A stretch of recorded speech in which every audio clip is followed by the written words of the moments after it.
Fala pessoal, tudo bem? Aqui é o professor Luciano Kenji. Hoje nós vamos falar sobre os grupos de países que nós damos o apelido de NPI, Novos Países Industrializados. Sendo mais específico, o vestibular tende a usar o termo tigres asiáticos. Nós vamos separar em dois blocos que a gente habitualmente chama de tigres tradicionais e novos tigres. Vamos diferenciar pelo contexto histórico, o processo de formação e os tipos de industrialização que se deram de forma diferente nesses países. Os tigres asiáticos têm esse nome por um trocadilho de eles serem ágeis, no caso como um tigre, na velocidade para se desenvolver, pensando que são países que iniciam o processo de industrialização por volta dos anos 1950 e já em um período de 20, 30 anos já podem ser considerados como fortes polos industriais na região asiática. A gente vai identificar esses primeiros, os tigres chamados tradicionais, como sendo um conjunto de 4 países: a Coreia do Sul, Taiwan, Hong Kong e Singapura. Primeira coisa, entender por que eles se desenvolveram nessa velocidade tão rápida. Alguma coisa aconteceu.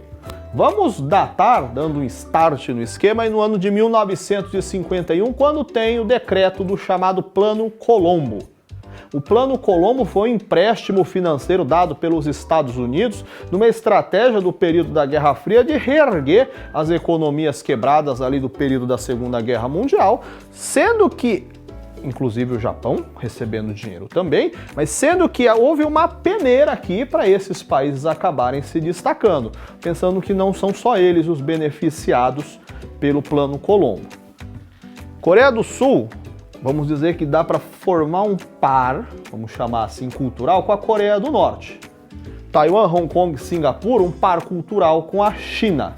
China e Coreia do Norte são 2 países socialistas, inclusive até hoje, daquele jeito, mas no papel são, aonde eles foram selecionados então para dar aquela impressão pro cara ali coreano, chinês, só que respectivamente nos seus países socialistas, pro cara olhar para esses países estruturalmente, economicamente, começar a pensar na qualidade de vida deles e falar, que zoado, bicho? Aqui tá ruim. Lá parece estar melhor, para dar aquela impressão de que o capitalismo vai espelhar para ele, através destes países, uma condição de vida melhor. Então é uma estratégia, um mecanismo de melhorar a infraestrutura destes países de uma forma que eles espelhem, no caso para o lado socialista, uma condição melhor do que as condições quebradas no mundo socialista comunista. Um outro ponto, pessoal, é a gente datar a década dos anos 1970, porque além desse investimento que veio dos Estados Unidos, o grande passo que colocou esses países bem à frente de outros da região ali do leste asiático é uma série de acordos feitos com empresas japonesas. Vamos entender que para isso a gente precisa de algumas características que você confere lá na aula de Japão. Vamos puxar algumas delas para cá para entender que o Japão é um país que territorialmente ele é muito limitado. Seu aspecto de espaço horizontal mesmo, é um arquipélago, não tem áreas vizinhas para onde ele possa crescer.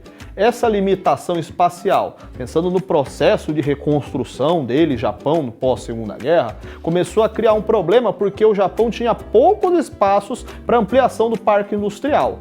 E em pleno processo de desenvolvimento, o Japão cria uma estratégia, então, de fragmentação da produção industrial, que vai ganhar, inclusive, o nome de toyotismo, essa estratégia, que é a ideia de fragmentar, dividir em várias partes, pegar outros grupos industriais fora, no caso, indo até esses países, principalmente até a Coreia do Sul, para que você faça parcela da produção.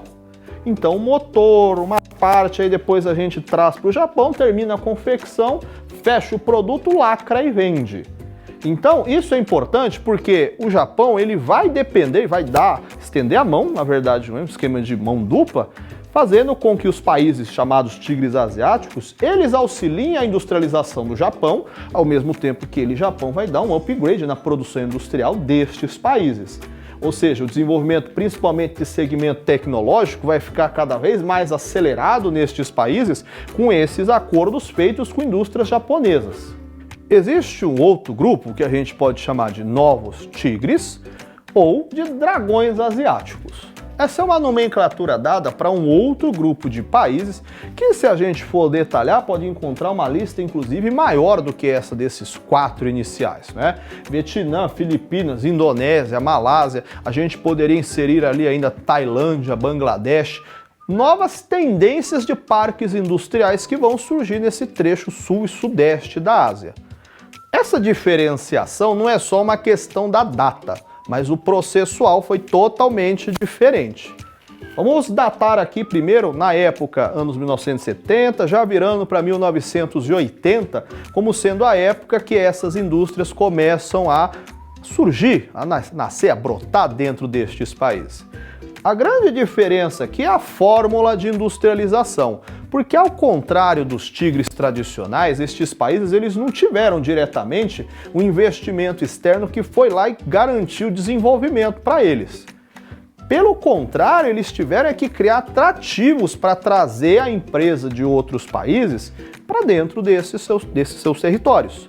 Vantagens essas a gente pode citar como a mão de obra sendo ofertada em uma quantidade consideravelmente grande e com um valor muito ruim, um conjunto de leis, tanto trabalhista quanto ambiental, que vão favorecer o produtor no sentido de que ele não será posto em ilegalidade, mas são condições que talvez no seu país de origem ele jamais conseguiria. Tipo, empregar a criança, questão do trabalho infantil, às vezes uma lei ambiental que é menos rigorosa, então índices de poluição, né, de emissão de poluição atmosférica que podem ser mais intensos. Enfim, e essas grandes marcas, vindos do mundo capitalista ocidental tradicional, vão para dentro destes países.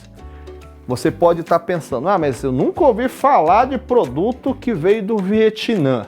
Você pode fazer um esquema agora. Tá na sua casa, talvez você tá de chinelo aí, mas se você tiver de boot, pega o tênis aí, dá uma olhadinha na língua, dá uma olhada de onde ele veio, onde foi fabricado. Talvez você vá encontrar alguns desses países marcados dependendo da marca que você usa. Ou às vezes você pode pegar também uma camiseta que você comprou, um material esportivo, você que gosta aí de futebol e tal, dá uma olhadinha onde foi fabricado e você vai notar que, com certeza, o que você olhou não é um nome tipo desconhecido, uma marca estranha, não é uma marca grande, famosa, e eles estão indo para estes países para confeccionar os produtos atrás dessas vantagens, fazendo com que ele, no caso, aumente a sua margem de lucro. Eu produzo por um valor menor, mas o preço continua na sua faixa normal. Só que aí você talvez ergueu na cabeça uma dúvida e foi, mas por que os nomes mudaram, né? O que diferencia o tigre do dragão asiático? Esse é um trocadilho feito, você para pensar na diferenciação, vamos partir numa pergunta bem simples, sem brisar muito, sem ficar viajando muito, na ideia, qual a diferença, o que tem de distinto entre um tigre e um dragão? Antes que você fale que um voa, um cospe fogo, um é mais forte, não entra nesses detalhes não, vamos pensar em algo mais tátil, mais palpável.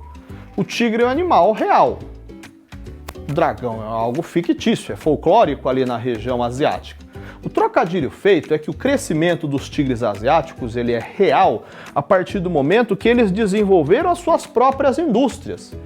Você tem algumas marcas aqui no Brasil, por exemplo, como automobilísticas Hyundai, você tem eletrônicos Samsung e LG, são marcas que são vindas destes países, no caso Coreia do Sul. Os países eles não são totalmente dependentes do capital externo, visto que eles têm parque industrial nacional próprio, que inclusive ganhou mercado internacional.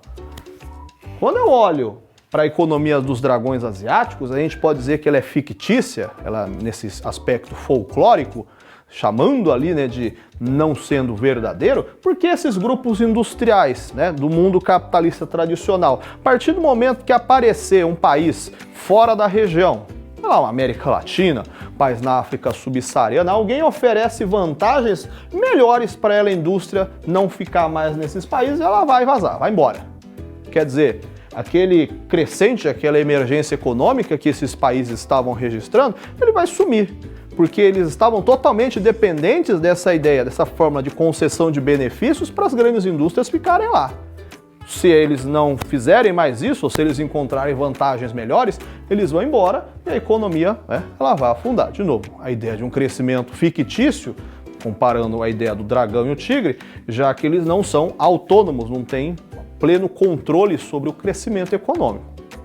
Tudo bem, pessoal? Bons estudos para vocês. Até a próxima. Tchau, tchau.